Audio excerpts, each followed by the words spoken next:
Kunhimangalam government central UP. സ്കൂളിലെ AI robotic ഉദ്ഘാടന ചടങ്ങിൽ താരമായി AI റോബോട്ട് ഡോഗ്. പുതിയ ലാബ് യാഥാർത്ഥ്യമായതോടെ ആവേശത്തിലാണ് സ്കൂളിലെ വിദ്യാർത്ഥികളും അധ്യാപകരും.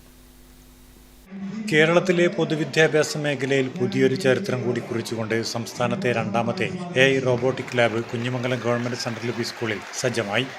ആധുനിക സാങ്കേതിക വിദ്യയുടെ ലോകത്തേക്ക് കുട്ടികളെ നയിക്കുന്ന ലാബിന്റെ ഉദ്ഘാടന ചടങ്ങിലുടനീളം വൻ ജനശ്രദ്ധ പിടിച്ചുപറ്റിയത് ഒരു AI റോബോട്ട് ഡോഗ് ആയിരുന്നു. ലാബിന്റെ റിബൺ മുറിച്ച് ഉദ്ഘാടനം ചെയ്ത MLAക്ക് ഹസ്തദാനം നൽകിയാണ് ഈ റോബോട്ട് ഡോഗ് അതിഥികളെ ലാബിലേക്ക് സ്വീകരിച്ചത്. ഉദ്ഘാടന ചടങ്ങിനെത്തിയവരെ സ്റ്റേജിലേക്ക് സ്വീകരിക്കുന്നതിലും ഈ റോബോട്ട് മുന്നിലുണ്ടായിരുന്നു.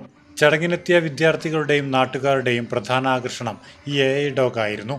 കുട്ടികളോടൊപ്പം നടന്നും സ്നേഹം പ്രകടിപ്പിച്ചും അവരെ തൊട്ടും അത്ഭുതപ്പെടുത്തിയ ഈ റോബോട്ട് പ്രശസ്തമായ മുക്കാല മുക്കാബല എന്ന പാട്ടിനൊപ്പം തുള്ളിച്ചാടി നൃത്തം ചെയ്യുക കൂടി ചെയ്തതോടെ കുട്ടികളുടെ അരുമയായി മാറി.